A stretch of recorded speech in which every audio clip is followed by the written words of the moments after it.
Dios te bendiga, hermano. Dios te bendiga. Te damos la bienvenida a tu estudio bíblico de Apocalipsis. Hoy estaremos tratando la cuestión del juicio final, el juicio ante el gran trono blanco. Terminamos nuestro estudio anterior con el milenio. Tomamos 2 frecuencias de clase, 2 viernes, para explicar el milenio, porque quisimos traerles muchas citas bíblicas del Antiguo Testamento, muchas citas donde se hablaba acerca del milenio, y esto nos tomó 2 turnos de clase, 2 días de clase. Pero ya en el día de hoy estaremos estudiando el juicio final. Quisiera que comenzáramos nuestro estudio como siempre lo hacemos, orando. Le doy la bienvenida a mi hermana Miledis, que siempre es el número 1 en conectarse. Dios te bendiga, Miledis. Dios te bendiga mucho. Qué alegría me da poder compartir la palabra contigo, mi querida hermana. Y oremos todos juntos para que podamos entender en la noche de hoy muchas cosas que Dios nos quiere enseñar. Padre, te damos muchas gracias. Como siempre te damos las gracias por tu bendita palabra, porque tú, Señor, eres tan bueno que nos has permitido, Señor, el honor y el privilegio de poder estudiar y enseñar tu palabra. Te damos muchas gracias. Te pedimos que tú toques nuestros corazones, Señor, y que cada persona, cada hermano que escuche la enseñanza en la noche de hoy pueda entender lo que tú quieres, Señor, decirle. Por eso te damos muchas gracias. ¿Y quién no ha oído hablar del juicio de Dios? ¿Quién no ha oído hablar? ¿Cuántas personas, cuántos hermanos dicen, bueno, pues debemos temer al juicio de Dios? Otros se preguntan, ¿qué pasa con las personas que mueren? Otros se preguntan, ¿qué pasaba en la antigüedad, en el Antiguo Testamento? ¿Qué pasaba con las personas que morían, que creían en Dios, pero morían y Cristo aún no había muerto, todavía Cristo no había resucitado? ¿Resucitarán esos muertos? ¿Dónde están? ¿Dónde están los cristianos ahora? Pues nosotros vamos a hablar en esta noche de todo eso.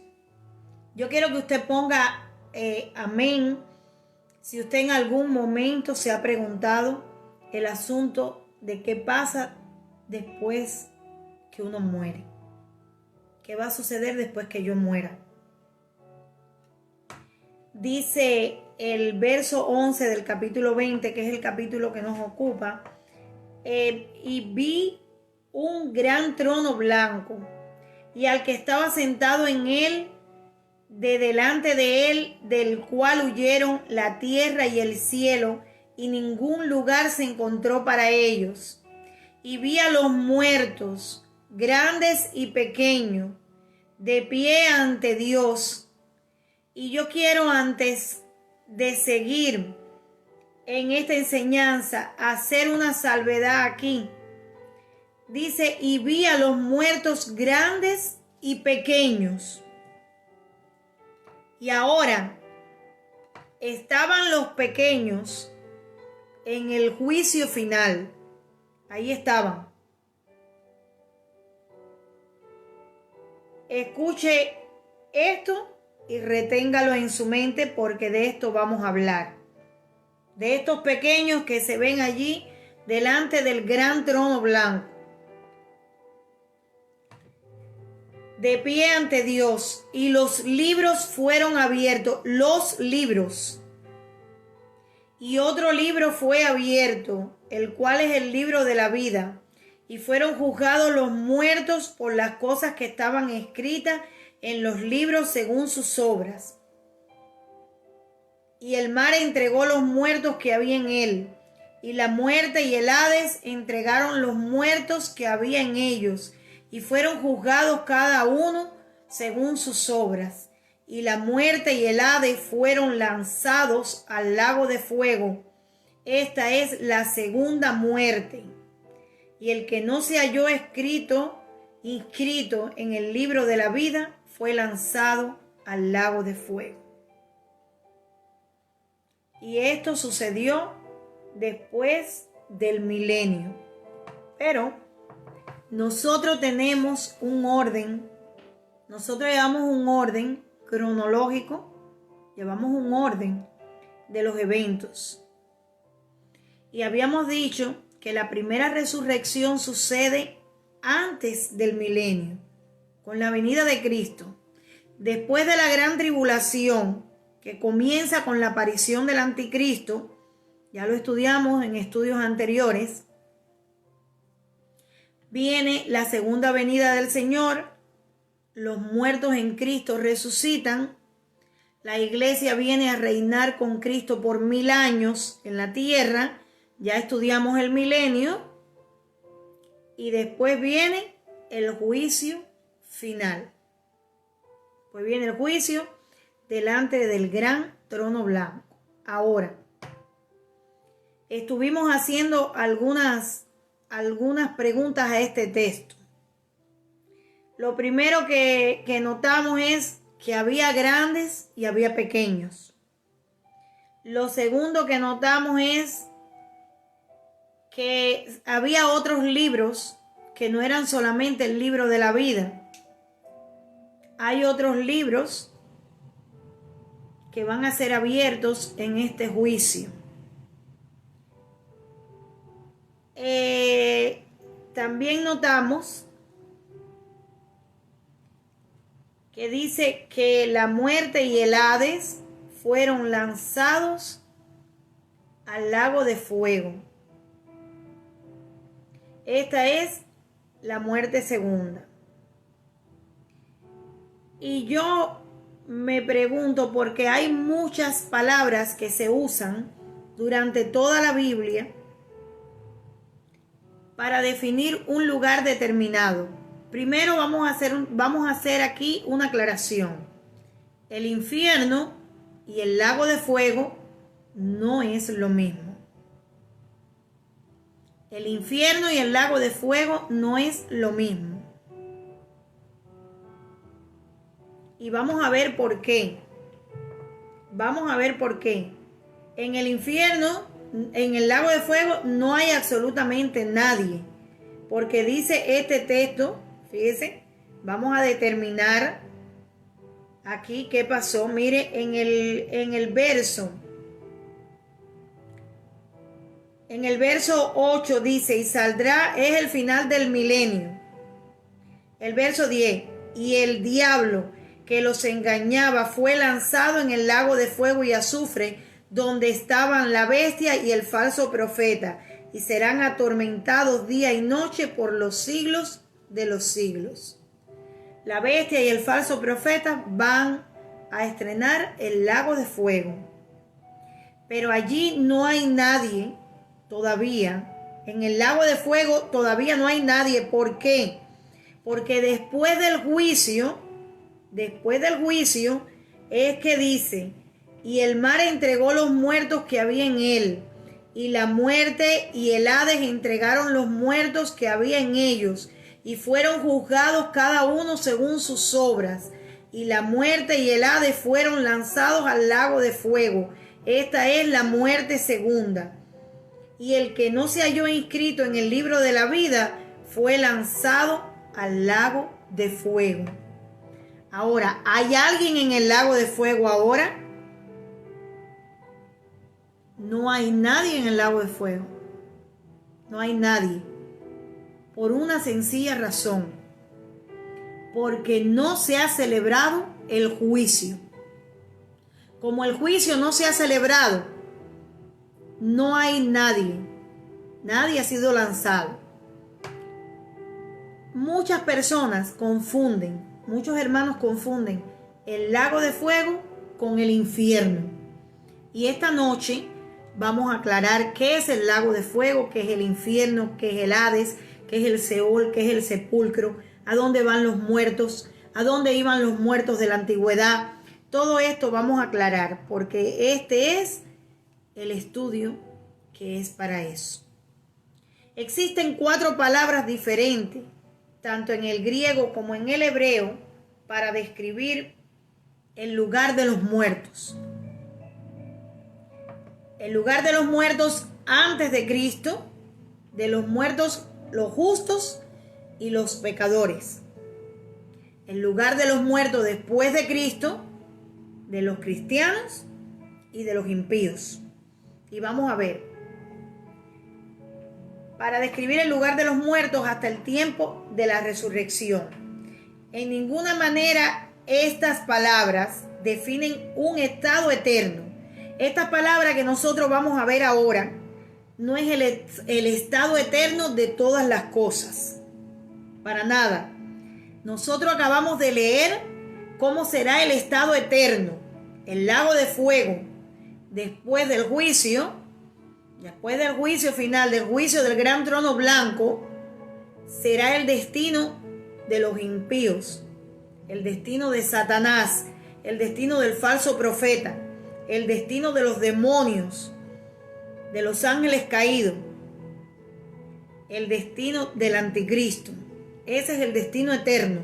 Pero estas palabras que nosotros vamos a estudiar no definen para nada el estado eterno de los muertos. Vamos a ver, porque realmente vamos a ver qué sucede. Ahora, estas palabras describen un estado temporal intermedio. Un estado temporal intermedio entre la resurrección, ya sea para vida, ya sea la resurrección de los cristianos o la resurrección de los impíos. Mire, hermanos, solo hay 2 resurrecciones. Una que ocurre con la venida de Cristo y una que ocurre después del milenio. La primera resurrección es para los cristianos, para los justos, para los que murieron con Cristo. Y la segunda resurrección es para los impíos. No hay más. No hay una resurrección intermedia.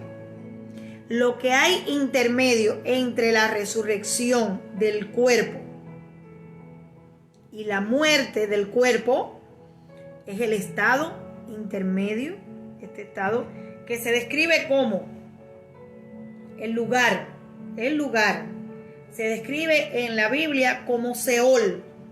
La Biblia lo menciona 65 veces. Abismo lo menciona 31 veces. Abismo y tiniebla juntos se menciona 45 veces. Y sepulcro 31 veces. Ahora,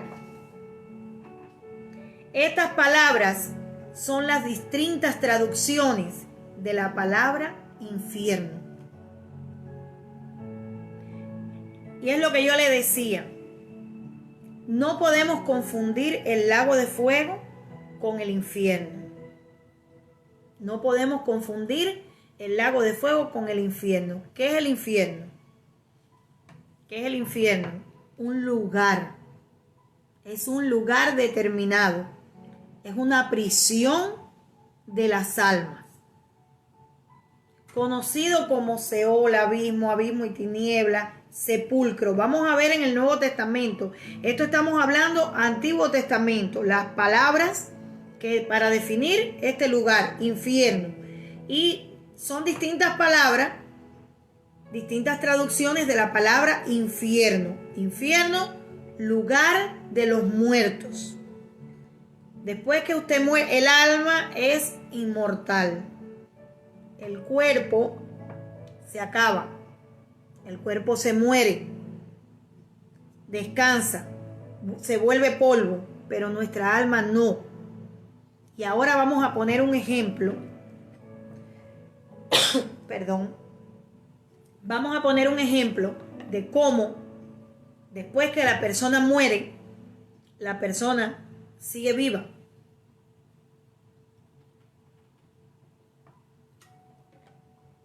Hay algo que es eterno dentro de ti, que no va a morir nunca.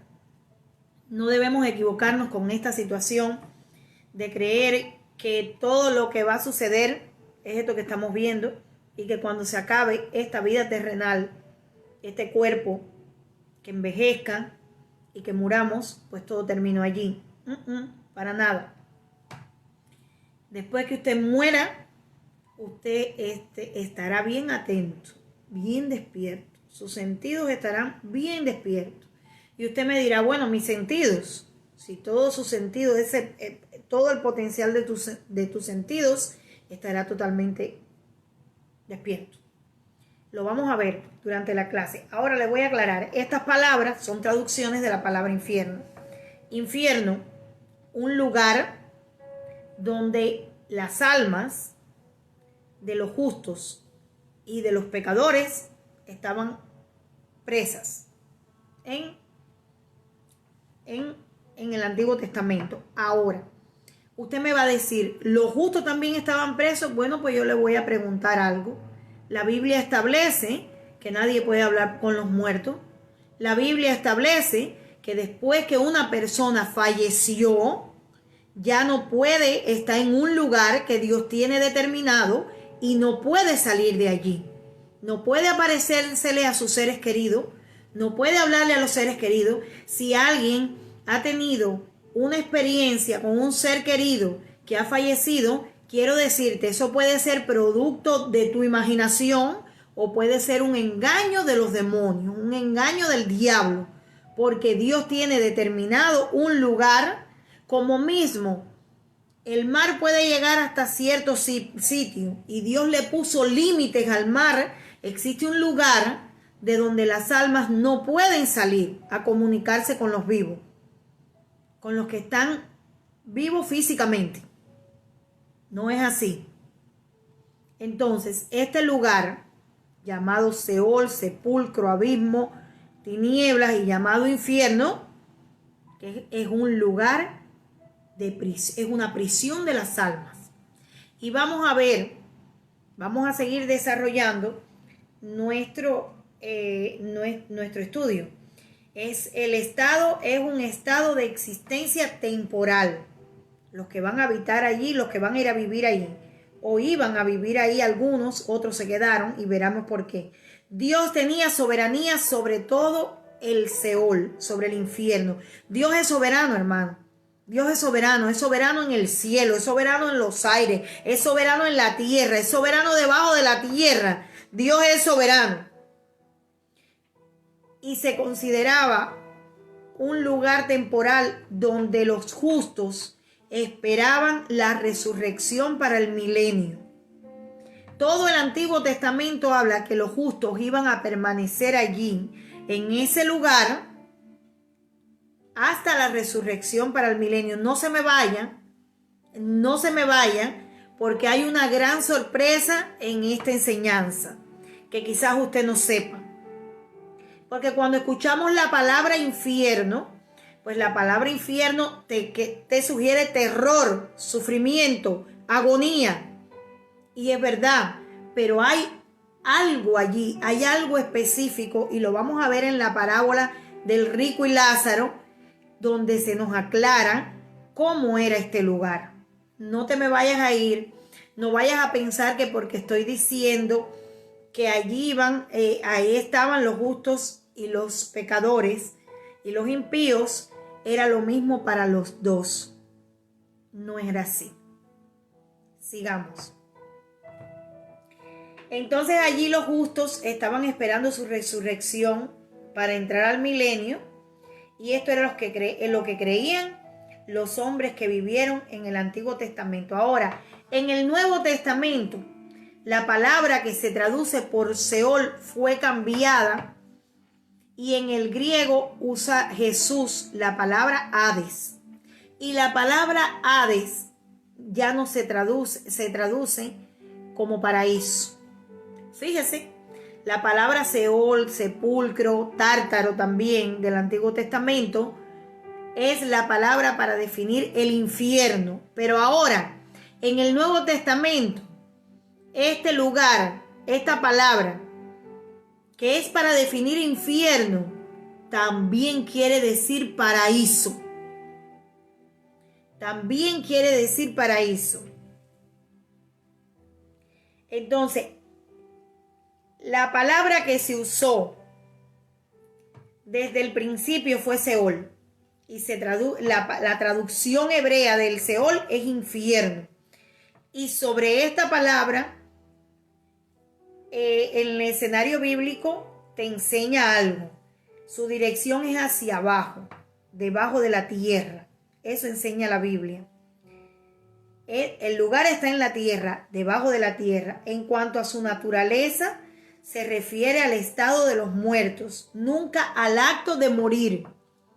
Si vamos a Apocalipsis 20, dice que el Hades entregó los muertos. Pero dice también que la muerte, dice que el Hades y la muerte fueron echados al lago de fuego. Entonces, la muerte es el acto de morir.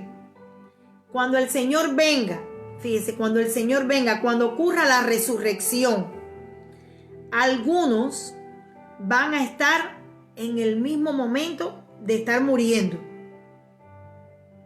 Otros van a estar en el lugar de descanso, en este lugar de donde están las almas, esperando la resurrección. Pero el acto de morir, el mismo acto de morir, cuando Cristo venga, algunas personas van a estar en el mismo acto. El sepulcro tipifica muy bien esta palabra porque nos revela el estado físico del cuerpo después de morir. Estas palabras en el idioma original en que se escribieron expresan un marcado contraste. Es como si dijéramos no los muertos, sino los no vivos.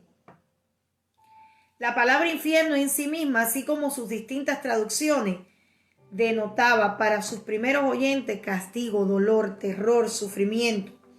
En cuanto a su duración, sería hasta la resurrección de los muertos. El infierno, la duración de esta prisión, sería hasta la resurrección de los muertos. Eso es lo que creía, eso es la enseñanza que se creía en el Antiguo Testamento. Ahora, en el Nuevo Testamento se usa la palabra Hades y en una sola ocasión se usa la palabra sepulcro, que está en 1 Corintios 15:55, donde Pablo dice: ¿dónde está, oh muerte, tu aguijón, y dónde, sepulcro, tu victoria? Para referirse al infierno. Ya quedamos en que esto es un lugar que no es el estado eterno, sino un estado temporal. Y siempre está asociado a los no salvos. En el Nuevo Testamento la palabra infierno está asociada a los no salvos. Son los muertos sin Cristo, que están en sufrimiento, esperando la resurrección para presentarse delante del gran trono blanco. Los muertos sin Cristo son los que están ahora en el infierno. Y vamos a ver por qué en el Antiguo Testamento estaban los que murieron con Cristo, los que murieron justos y los que murieron pecadores. Y ahora, en este mismo momento, si un cristiano muere, va al paraíso, y si muere un impío, va al infierno.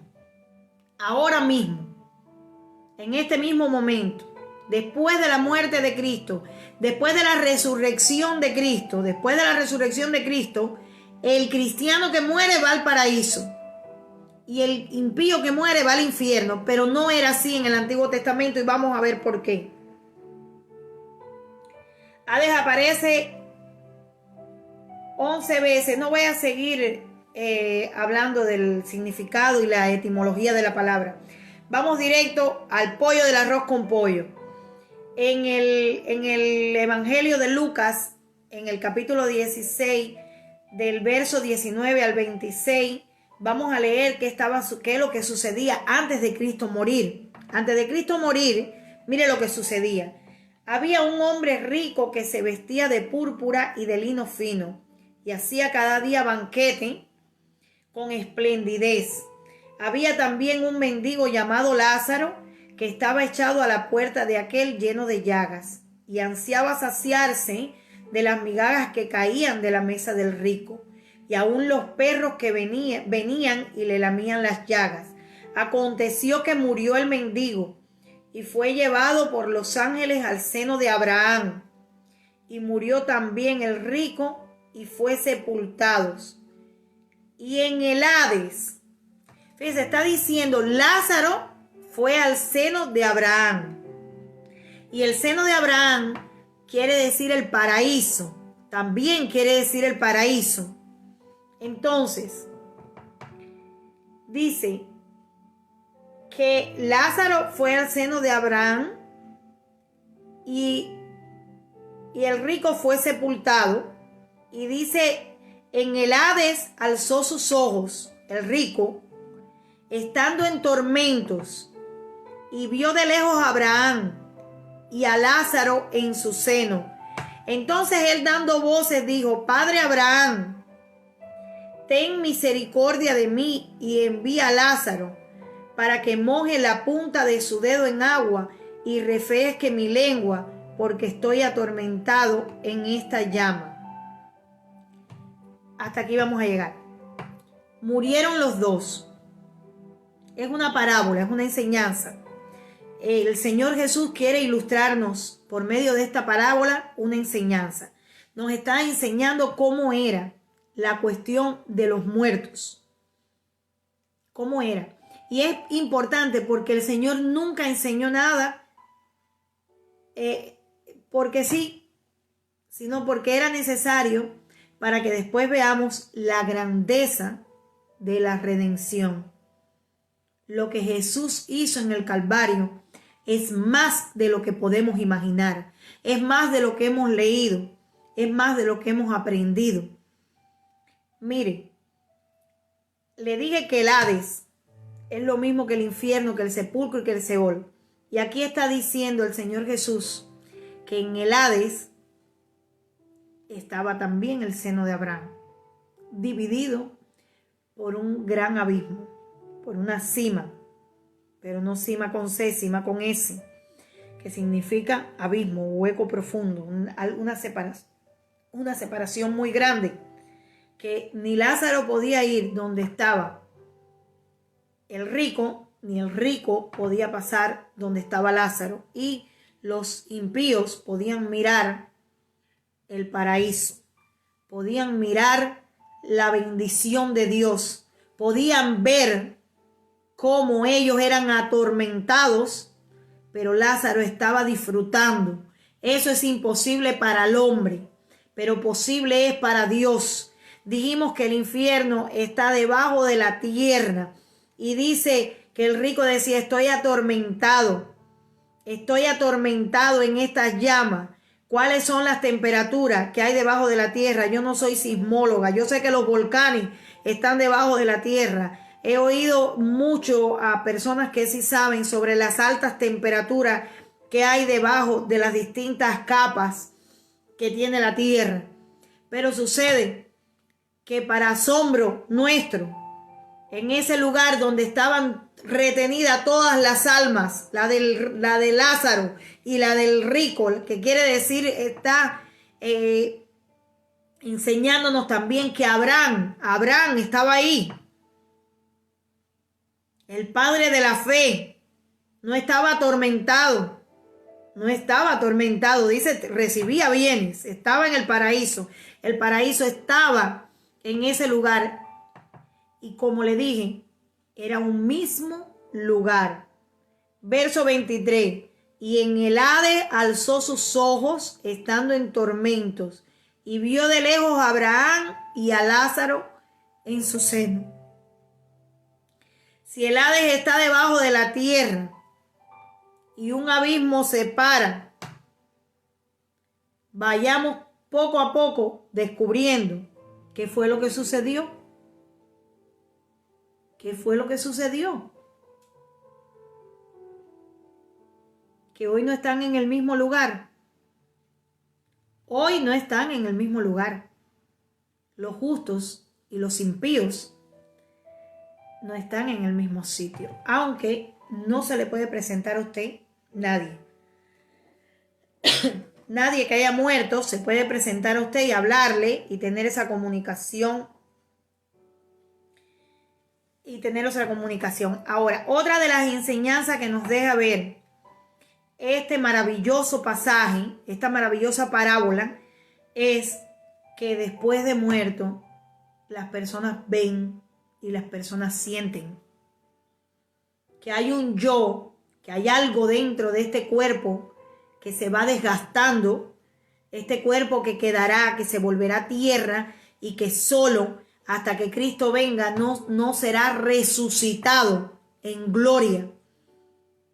Será resucitado, glorificado totalmente para habitar en la presencia de Dios para siempre.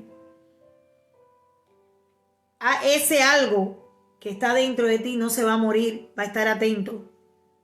Lo dice allí, pero te voy a poner un ejemplo. Los bienaventurados eran conscientes de su estado con sus 5 sentidos sensoriales, alertas y vivos, aunque sin cuerpo físico. Quizás puedas decirme tú en la noche de hoy, pero eso es imposible, porque los 5 sentidos sensoriales son la vista, el olfato, el paladar, el tacto, la vista, el olfato, la vista, el olfato, el paladar, el tacto, y se me queda uno. Ahora se lo voy a decir. La vista, el tacto, el olfato, el paladar, y se me olvidó el otro. Bueno, sigamos. Para las dudas de cómo puede una persona estar viva fuera del cuerpo, puedes poner el ejemplo de los sueños. En un sueño, tu propio yo, lo que vive dentro de ti y vivifica tu cuerpo, tiene alerta a los sentidos. En un sueño una persona puede tocar, en un sueño una persona puede comer, en un sueño una persona puede oler, en un sueño una persona puede ver, y el quinto que se me olvidó, puede oír. Usted sueña, y recuerdo un lindo pasaje, una linda ilustración, que fue algo que sucedió hace muchos años. Dice que un médico científico muy famoso le quiso avergonzar a un predicador y le dijo: yo te voy a demostrar científicamente que Dios no existe. Porque 5 son los sentidos sensoriales del hombre: la vista, el olfato, el oído, el paladar y el tacto. Si no puedes ver a Dios, si no puedes olerlo, si no puedes oírlo, si no puedes saborearlo y no puedes tocarlo, pues Dios no existe, ya te lo demostré. Y dice que el predicador se quedó pensando y le dijo: pues yo te voy a demostrar que los dolores no existen.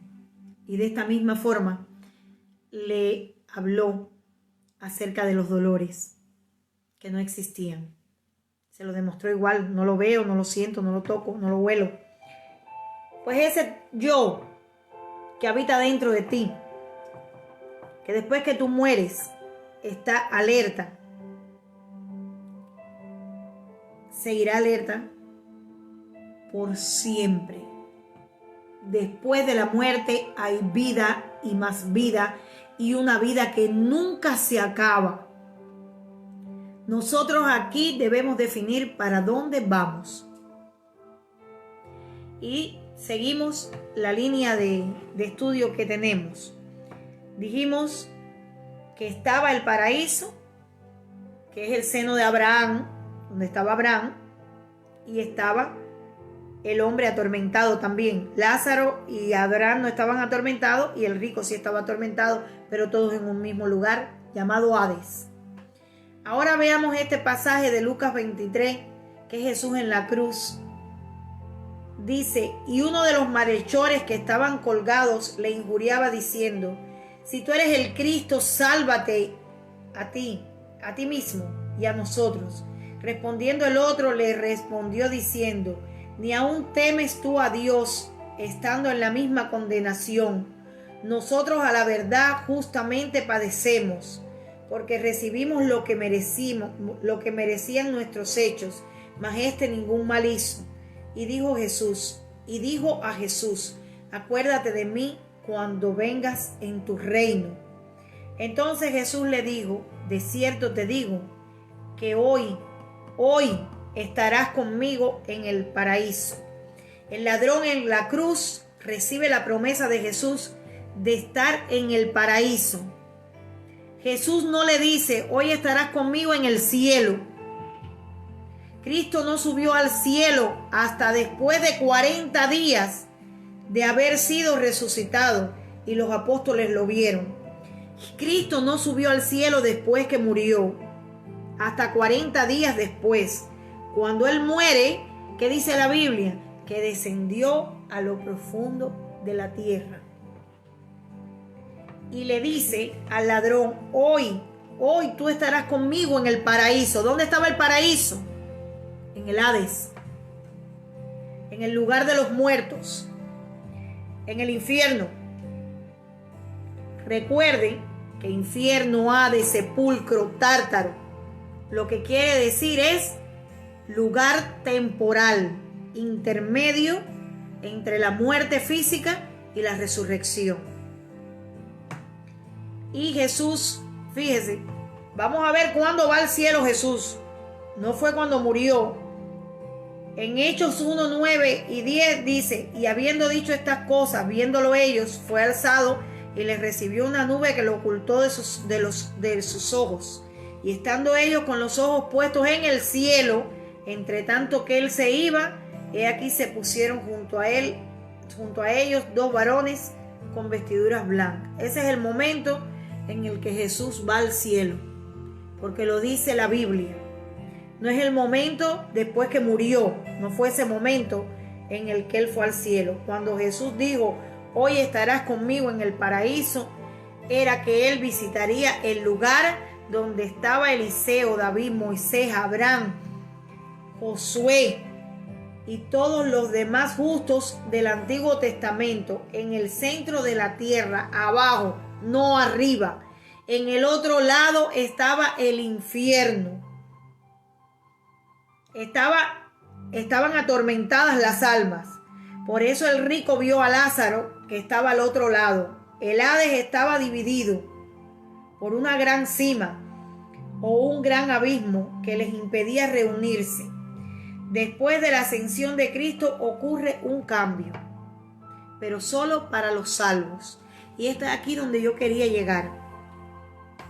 Después de la muerte de Cristo, cuando Cristo muere, Jesús baja. Yo creo que tengo aquí en Primera de Pedro 3, 18 y 19. Mira lo que dice.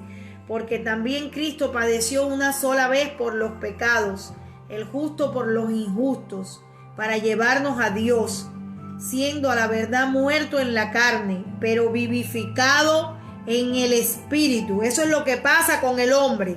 Se muere la carne, pero su espíritu tiene más vida que nunca. Y en el cual también fue y predicó a los espíritus encarcelados. Y decíamos, los muertos de la antigüedad no podían disfrutar la salvación. ¿De qué forma? Cristo no había muerto. Sin la muerte de Cristo no hay salvación. Sin la muerte, sin el derramamiento de sangre no hay remisión de pecado. Entonces, ¿de qué manera Abraham, de qué manera eran salvos los justos de la antigüedad? Pues Cristo se personó en el lugar. Y quiero decirte algo. Cuando nosotros hablamos de la palabra predicar, primero es enseñar algo. Y nosotros lo que enseñamos es la vida, la enseñanza, la muerte y la resurrección de Cristo, que es el Hijo de Dios. Cuando Cristo bajó a las profundidades de la tierra, Él personalmente, la sola presencia de Cristo en aquel lugar, le predicó a todos, les enseñó a todos. Jesús exhibió públicamente, Él exhibió su victoria delante de todos aquellos. Claro, los que no creyeron la predicación de Noé, los que no creyeron la predicación de Enoc, los que no creyeron fueron justos, esos se quedaron ahí esperando el juicio. Pero Jesús cambió el lugar, cambió el paraíso de lugar. Jesús descendió a las profundidades, agarró al paraíso y lo llevó al tercer cielo. Y se lo voy a demostrar por la Biblia. Fíjese qué clase de cambio tan radical. A veces miramos solamente que nuestros pecados no fueron perdonados, pero es que el beneficio de lo que Cristo hizo en la cruz se empezó a ver automático. Jesús muere, desciende a las profundidades, exhibe su justicia, su salvación, y a los justos los agarra con paraíso y todo el mundo y los cambia de lugar, traspone el paraíso. Veamos dónde lo dice. Efesios 4 del 8 al 9.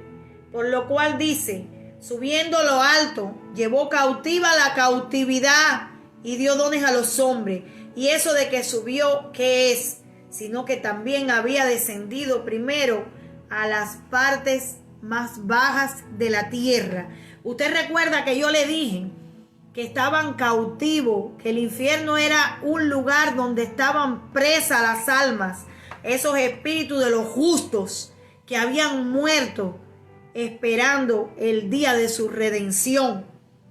Hermanos, ellos estaban cautivos allí, esperando ver a Cristo, esperando ver a Dios.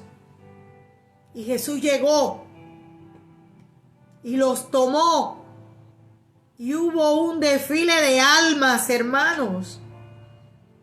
Jesús traspuso el paraíso al tercer cielo.